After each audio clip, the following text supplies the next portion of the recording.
क्या ग्रेजुएशन के साथ साथ हम यूपीएससी सिविल सर्विस एग्जाम की तैयारी कर सकते हैं?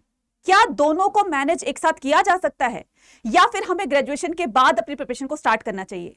ये सवाल हर वो स्टूडेंट जानना चाहता है, हर वो एस्पिरेंट जानना चाहता है जो इस तरह का एक माइंडसेट बनाया हुआ कि आगे चलकर उनको सिविल सर्विस एग्जाम की तैयारी करके आईएएस, आईपीएस, आईएफएस ऑफिसर बनना है। तो कैसे यहां पर आप ग्रेजुएशन के साथ अपनी यूपीएससी की प्रिपरेशन कर सकते हैं, सारी की सारी चीजों को समझेंगे आज के इस सेशन के अंदर। तो इन सभी चीजों को समझने के लिए वीडियो को लास्ट तक देखना है, और अगर आप चैनल पर हैं तो चैनल को सब्सक्राइब जरूर करना है, और इस वीडियो को ज्यादा ज्यादा अपने लीडर तक शेयर भी कर देना, ताकि उनका भी जो भी डाउट है वो यहां से क्लियर हो सके कि हमें तैयारी कब से करनी चाहिए। ठीक है, बहुत सारे बच्चे सोचते हैं कि हमें ग्रेजुएशन के बाद अपनी प्रिपरेशन स्टार्ट करनी चाहिए, लेकिन वो गलती कहां पर कर रहे हैं, वो भी सारी की चीजें हम यहां पर डिस्कस करेंगे। सो सबसे पहले व्हेन शुड यू स्टार्ट, तो आपको स्टार्ट कब करना है? देखो, आइडियली अगर मैं टाइम बताऊं इसका, तो 11-12 से आपका स्टार्ट हो जाता है, क्योंकि 11-12 में आपके जो history, political science, economics, geography, sociology जैसे सब्जेक्ट जो होते हैं वो बहुत वास्ट होते हैं, उनका सिलेबस बहुत बहुत बड़ा होता है।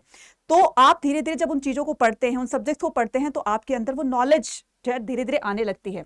और यहां पर आइडियल स्टार्ट की बात करूं तो यहां 11-12 जो है आपका यहां पर दिया हुआ है, क्योंकि it gives the maximum time to build the strong foundation without pressure. तो इस टाइम में आपका कोई प्रेशर नहीं रहता, ठीक है, बोर्ड एग्जाम के साथ साथ में ये चीजें, और साथ साथ में क्या, जब आपकी ये सब्जेक्ट है तो आपको तो एक एक्स्ट्रा एज मिल जाता है। तो 11-12 से आप इसको स्टार्ट कर सकते हैं।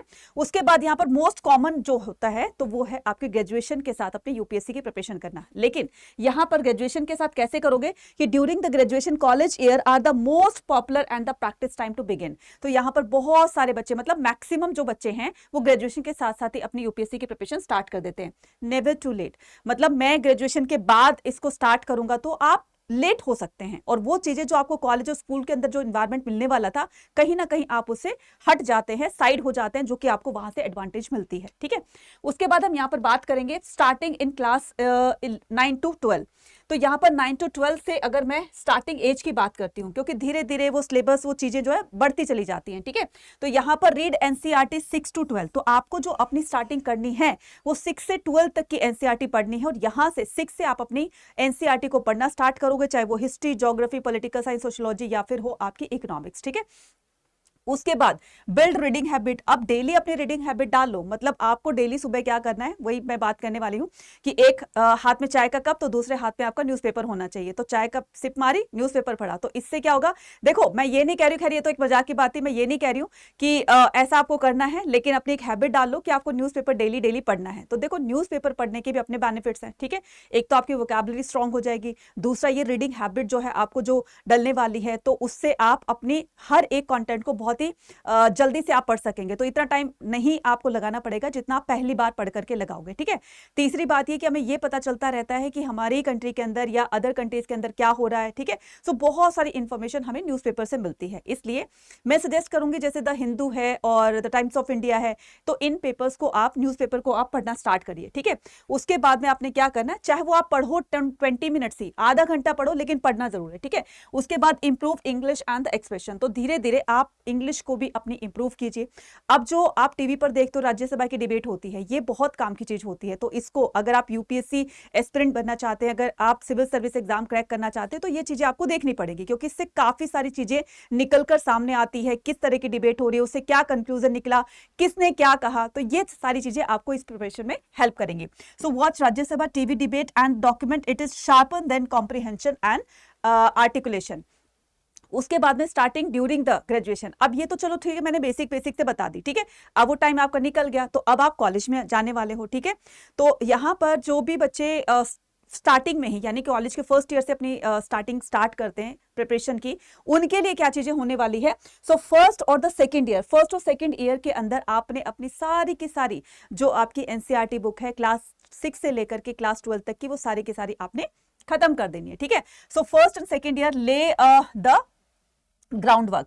तो start with the NCERT then move to basic. तो सबसे पहले आपने एनसीईआरटी से स्टार्ट करना है, फिर उसके बाद में आप रेफरेंस बुक की तरफ जाओगे, बढ़ोगे और अपनी प्रिपरेशन को स्टार्ट करोगे। ठीक है, so then move to the basic book like the Laxmikanth polity के लिए, ठीक है, स्पेक्ट्रम जो है हिस्ट्री के लिए, और no rush build to slowly. अब यहां पर आपको क्या करना है, जितनी जल्दी आप चीजों को स्टार्ट करोगे उतनी ही जल्दी, मतलब एनसीईआरटी पढ़ ली और फिर उसके बाद में आप उसका एक्सटेंडेड वर्जन पढ़ोगे जो आपको इन बुक के अंदर मिलने वाली है। ठीक है, उसके बाद में थर्ड ईयर में जब आप आ जाओगे तो यहां पर आपको बिल्कुल सीरियस हो जाना है, ठीक है। अभी तक आप कॉलेज के टाइम से ही ये चीजें प्रिपेयर करते आ रहे थे, थोड़ा बहुत जो टाइम मिलता था, ठीक है, तो आपने उसको अच्छे से यूटिलाइज किया, लेकिन कहीं पर थोड़ी सी मौज मस्ती भी थोड़ी बहुत तो करी होगी, है ना।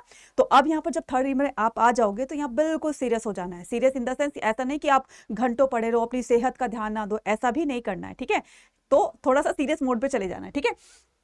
तो बिगिन द स्ट्रक्चर्ड प्रिपरेशन। अब यहाँ पर स्ट्रक्चर्ड प्रिपरेशन करनी है। कैसे करनी है? Choose your optional subject. तो अपना ऑप्शनल सब्जेक्ट वही चूज करना है जिसमें आपको सबसे ज्यादा इंटरेस्ट आता हो, ठीक है। हिस्ट्री हो, पॉलिटिकल साइंस हो, ज्योग्राफी हो, वट जो भी आपका मनपसंद सब्जेक्ट है, ऑप्शनल सब्जेक्ट में आप उसको चूज कर सकते हैं। Follow the daily current affairs. Daily आपको मतलब एक हैबिट ऐसी बना लो, चाहे कुछ भी हो जाए, मुझे डेली करंट अफेयर्स पढ़ने ही पढ़ने, न्यूज़पेपर पढ़ना ही पढ़ना है, ठीक है। And start the answer writing practice. और डेली अपने आंसर राइटिंग को लिख लिख करके प्रैक्टिस करनी है, ताकि जब आप वहां पर इतने बड़े बड़े जो आंसर्स लिखने होते हैं तो वहां पर आपको किसी तरह की कोई प्रॉब्लम फेस ना करनी पड़े, ठीक है। उसके बाद यहां पर हम बात करते हैं फेज 3 के अंदर, फेज 3 प्रिपरेशन रोड मैप। अब यहां पर तीनों आपके फेसेस के अंदर किस तरह की प्रिपरेशन होने वाली है। तो यहां पर structured faced approach the ensure that you build the strong fundamentals before tackling the advance preparation. अब आपको यहां पर बेसिक फंडामेंटल्स क्लियर करते हुए अपने एडवांस की तरफ जाना है। तो बेसिक टू एडवांस जाना है, ठीक है। सो यहां पर बेसिक क्लियर करने के लिए आपने एनसीईआरटी को पढ़ा, ठीक है। सो यहां आपने क्या करना है, बेसिक को क्लियर करने के लिए एनसीईआरटी पढ़ी, देन उसके बाद में न्यूज़पेपर पढ़ी। तो इससे आपके बेसिक कॉन्सेप्ट सारे क्लियर हो जाएंगे, ठीक है। और इसी से आपकी फाउंडेशन और ज्यादा स्ट्रॉन्ग हो जाएगी, ठीक है। उसके बाद यहां पर हम कोर सब्जेक्ट की बात करते हैं। कोर सब्जेक्ट क्या होते हैं? Political science, history, geography, economics हो गया और सोशियो भी हो गया, ठीक है। क्योंकि सोसाइटी से रिलेटेड भी काफी सारे क्वेश्चंस आपसे पूछे जाते हैं। पता होना चाहिए कि समाज के अंदर क्या हो रहा है और किस तरह के से रिलेटेड जो है क्वेश्चंस पूछे जा सकते हैं। तो सोशियोलॉजी भी बहुत इंपॉर्टेंट है, ठीक है। उसके बाद में एडवांस प्रिपरेशन की बात करती हूं। अब ये तो चलो आपकी थी बेसिक, ठीक है। तो यहां पर फाउंडेशन, देन उसके बाद में कोर सब्जेक्ट की प्रिपरेशन करनी और फिर एडवांस करनी है। तो ये इसको मैंने 3 फेसेस में बांटा है, समझ में आ गया। तो फाउंडेशन रखनी है अपनी एनसीईआरटी से, फिर उसके बाद में कोर सब्जेक्ट जो होते हैं फिर उस पर आपने फोकस करना है सेकेंड फेज के अंदर, और जो थर्ड फेज आएगा उसके अंदर अपनी एडवांस प्रिपरेशन स्टार्ट कर देनी है। सो यहाँ पर ऑप्शनल पीवाईक्यूज, आंसर राइटिंग और रिवीजन। तो यहाँ पर आप क्या करोगे, ज्यादा पीवाईक्यूज को सॉल्व करना है, ठीक है। आंसर राइटिंग की प्रैक्टिस करनी है, और जो भी आप पढ़ते टाइम आपने नोट्स बनाए थे उसको बार बार रिवाइज करना है। क्योंकि एक चीज को एक बार पढ़ने से वो चीज नहीं आती, जब आप उसको 10 बार पढ़ोगे वो चीज बिल्कुल अच्छी तरीके से प्रिंट हो जाती है, ठीक है। ये सारी चीजें करनी है। Each phase build on the last. अब आपको हर एक फेज में इतनी अच्छे से तैयारी करनी है, बस इसके बाद मुझे ये पढ़ना ही नहीं है, बस रिवीजन करनी है, ठीक है। उसके बाद में rushing ahead without a strong foundation is the most common mistake aspirants make. अब जब तक आपके जो फंडामेंटल्स हैं, यानी कि जो बेसिक कॉन्सेप्ट्स है, यही क्लियर नहीं होगी तो फिर आगे आप कैसे तैयारी करोगे।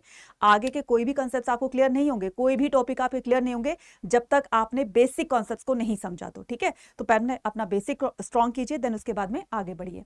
उसके बाद में यहाँ पर फाउंडेशन बिल्डिंग, तो 6 to 12 मैंने बताया। उसके बाद में डेली न्यूज़पेपर आपने रीड करने हैं और डेली करंट अफेयर्स को एनालिसिस करना है, ठीक है। आप वीडियो देख सकते हो, ठीक है, जिस पर भी आप ट्रस्ट करते हो, किसी ऐसे ऑनलाइन में वीडियो देखते हो जिस पर आप ट्रस्ट करते हो, बहुत अच्छी तरीके से समझाते हैं, आप उनको फॉलो करके ये सारी की सारी चीजें क्लियर कर सकते हो, ठीक है। उसके बाद यहाँ पर हम बात करते हैं standard books and the course subject. अब ये स्टैंडर्ड बुक कौन कौन सी है, मतलब किस सब्जेक्ट के लिए आपको कौन कौन सी बुक्स पढ़नी होंगी, ठीक है।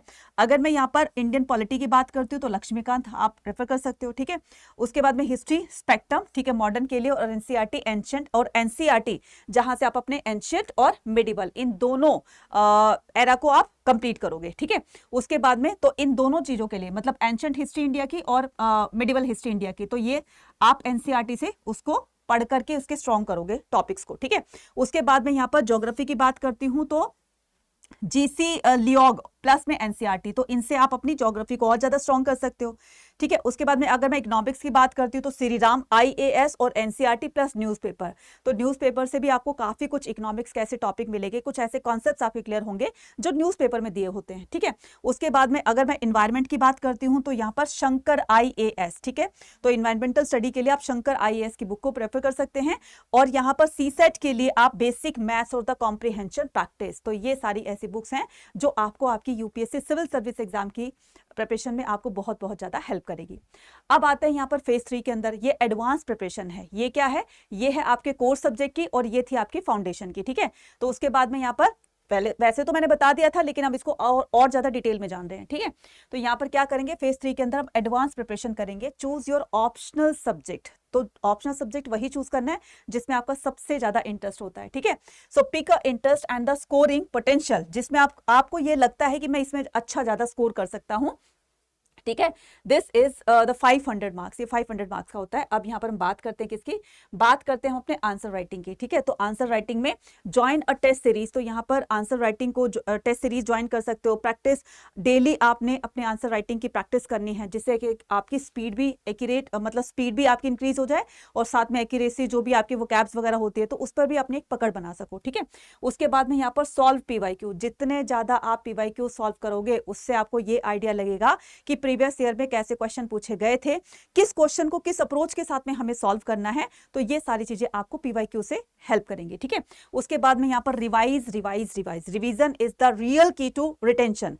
तो यहाँ रिटेंशन के लिए सिर्फ और सिर्फ मैं यही कहूंगी कि जितने अच्छे से रिवीजन करोगे उतनी ही ज्यादा आपकी रिटेंशन पावर इंक्रीज होगी, मेमोरी शार्प होगी। वो चीजें कहते हैं ना कि एक बार, वो कहते हैं ना कि करत करत अभ्यास से जड़ मत हो सुजान, तो ये एक रस्सी जो होती है ना वो पत्थर को काट देती है, क्योंकि वो उसमें बार बार आ जा रही है, तो एक मजबूत पत्थर को भी वो ब्रेक कर देती है।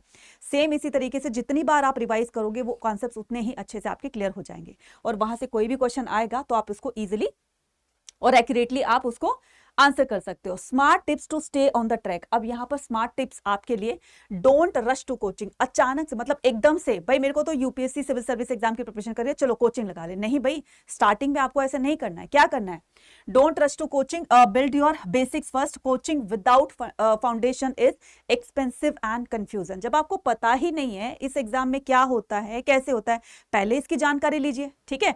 फिर उसके बाद ये देखिए कि आप वाकई में इसके लिए आप बने हैं या इसके लिए मैं प्रिपरेशन कर सकता हूं, तब जाकर के आप अपना इंटरेस्ट जो है वहां पर दिखा सकते हैं और किसी कोचिंग को आप ज्वाइन कर सकते हैं, ठीक है। उसके बाद में avoid the social media distraction. सबसे बड़ा एक कहते हैं ना रुकावट वाली चीज जो होती है वो आपका है मोबाइल फोन, या जो भी आप सोशल मीडिया जो भी आप देखते हो, आपने इंस्टा चलाया, आपने यूट्यूब चलाया, आपने फेसबुक चलाया, जो भी आप करते हो सोशल मीडिया पर, तो उस पर टाइम वेस्ट करना बंद कर दीजिए, क्योंकि इससे आपका टाइम वेस्ट होगा, ठीक है। तो ये चीजें हमें अपनी पढ़ाई के प्रति जो है वो डिस्ट्रैक्ट करती हैं, थोड़ा सा साइड में ले जाती हैं, और कहीं ना कहीं एक रील देखी, दो रील देखी, घंटों निकल जाते हैं पर टाइम का पता ही नहीं चलता। तो अपना टाइम वेस्ट मत कीजिए इन चीजों को देखने के बाद। उसके बाद में यहाँ पर क्रिएट अ रियलिस्टिक प्लान। एक ऐसा प्लान बनाओ, आप खुद अपना प्लान बनाओ कि मेरा ये प्लान है और मैं अपने इस प्लान पर स्टिक रहूंगा या रहूंगी और इसी के अकॉर्डिंग अपने आप को आगे बढ़ाऊंगी। तो वो जो टाइम टेबल आप खुद से बनाओगे ना, एक चीज कर लेना, क्योंकि आप ये खुद से बना रहे हो, किसी और के लिए या किसी और ने आपको बना करके नहीं दिया, तो बस उस पर स्टे ऑन रहना, ठीक है। तो यहाँ पर first year, second year and third year road map based when you start keeps you grounded. उसके बाद में balance academic and the UPSC. Never neglect your school और कॉलेज। एक बात हमेशा याद रखना, स्कूल के साथ में जब आप प्रिपरेशन कर रहे हो सिविल सर्विस एग्जाम की, तो अपने कॉलेज वाले जो भी आपके सब्जेक्ट हैं, जब उनका एग्जाम होता है तो उनको हैम्पर नहीं करना है आपने, ठीक है। यानी कि उस पर ध्यान नहीं दिया और हम इसी में लगे रह गए, तो ये चीज भी आपने नहीं करनी है। मतलब मैं ये कह रही हूं कि कॉलेज के टाइम में ज्यादा आपको फोकस करना है अपने ग्रेजुएशन वाले सब्जेक्ट पर, ठीक है, उनके एग्जाम पर ज्यादा फोकस करना है। हाँ, साइड बाय साइड ये चीजें चलती रहेंगी, ठीक है, साइड बाय साइड ये चीजें चलती रहेंगी, तो इनको आपने ध्यान से करना है, ठीक है। उसके बाद यू हैव गॉट दिस। फिर आप जब ये सारी चीजें कर लोगे, आप खुद रियलाइज करोगे, यस मैंने कर दिया, है ना, यस मैंने कर दिया, और मैं अब जो है पूरी तरीके से तैयार हूं अपने एग्जाम को देने के लिए, और एग्जाम दे करके मुझे पूरा विश्वास है कि मैं इस बार जो है अपने इस यूपीएससी सिविल सर्विस एग्जाम को क्रैक करूंगा और आईएएस, आईपीएस या आईएफएस ऑफिसर बनूंगा। हालांकि कहने में आपको बहुत इजी लग रहा होगा कि मैम ने तो कह दिया और हम जो है, ऐसा नहीं होता है। मैं मानती हूं कि आपका डेडिकेशन, आपका हार्डवर्क, आपकी कंसिस्टेंसी और आपका जो एक पेशेंस लेवल है वो बहुत आपके अंदर होना चाहिए, क्योंकि जर्नी बहुत लॉन्ग है। आज से अभी से तैयारी करोगे तब जाकर के आप 2029 के अंदर आप जब एग्जाम दोगे ग्रेजुएशन के बाद, तो ये 3 साल की जर्नी बच्चे कम नहीं होती है, ठीक है। मानती हूं कि चुटकी में नहीं होता है, बट हो जाएगा, ठीक है, हो जाएगा। तो यहां पर स्टार्ट अर्ली, तो जितना जल्दी स्टार्ट करोगे उतने ही जल्दी आप इसके बेनिफिट्स पाओगे। Stay consistent and revise often. Revision is the real key to cracking the UPSC, never skip it, ठीक है। और उसके बाद अगर यहां पर वन स्टॉप अगर मैं सॉल्यूशन दूं आपका कि आपको कहां से कैसे क्या प्रिपरेशन करनी है, तो उसके लिए आप क्या कर सकते हो, उसके लिए आप अड्डा 24/7 का ये जो बैच है आप इसको ज्वाइन कर सकते हो। जैसे कि आपने यहाँ पर सुना भी होगा नाम स्टडी आईक्यू का, ठीक है। तो बच्चा आपने ये स्टडी आईक्यू का नाम सुन तो रखा होगा, और ये अपने यूपीएससी प्रिपरेशन के लिए बहुत बहुत अच्छा माना जाता है। तो यहाँ पर ऑल कोर्सेज पर जाएंगे, यूजी पीजी एंट्रेंस एग्जाम पे क्लिक करेंगे और यहाँ पर देखो कॉमर्स है, साइंस है और आर्ट्स है, ठीक है। आपने आर्ट्स पे क्लिक किया, यहाँ पर गए आप, देखो यूपीएससी फाउंडेशन लिखा हुआ है, यहाँ पर हम गए और ये देखिए ये 2 बैच हैं, ठीक है। अब यहाँ पर फॉर एग्जाम्पल बच्चे ये 4 साल के लिए है, ये 4 साल के लिए, इसकी वैलिडिटी जो है वो 4 साल की है। तो 4 साल में आप इतनी फीस जो है वो फिल करके, और ये जो फीस भरने का तरीका है ये आप किसी मतलब पेमेंट से कर सकते हो। जैसे आपने कार्ड से पेमेंट कर दी कि मंथली मैं इतना दे सकता हूं या दे सकती हूं, तो आप वैसे भी कर सकते हैं, ठीक है। तो यहाँ पर आपने मान लो ये आपका बैच है, ठीक है, ये अभी इतने का है, तो 4 साल के लिए बच्चा यूपीएससी एग्जाम क्रैक कर रहे हो यार, ये अपने ये मत देखो कि ये इतनी फीस है। तो बच्चे तो बहुत बहुत ज्यादा मतलब कहते हैं ना कि इसके लिए बहुत एक तरीके से जिनके अंदर वो पागलपन रहता है ना कि मुझे बनना ही बनना है, करना ही करना है, तो वो पैसों को नहीं देखते इधर। तो आपने क्या करना है, इसको ज्वाइन करना है और यहाँ पर बारनाव करने के लिए और मैक्सिमम डिस्काउंट पाने के लिए कूपन कोड यूज करना है Y489, ठीक है। तो Y489 कूपन कोड यूज करके, और ये आपका 47% का डिस्काउंट यहाँ पर आपको मिल रहा होगा। ये देखिए 48 मंथ्स के लिए, यानी कि 4 साल के लिए ये आपकी फीस रहेगी। अगर वाकई में आप आईएएस आईपीएस ऑफिसर बनना चाहते हैं तो ये आपके लिए रास्ता है। जो भी मैंने आपको गाइडेंस दी है उसको फॉलो कीजिएगा। और यहाँ पर फॉलो अप लेने के लिए तो एक तरीके से एक टीचर की गाइडेंस में रहकर जब आप अपनी प्रिपरेशन करते हैं तो उससे आपको काफी सारे फायदे मिलते हैं, काफी सारे बेनिफिट्स मिलते हैं।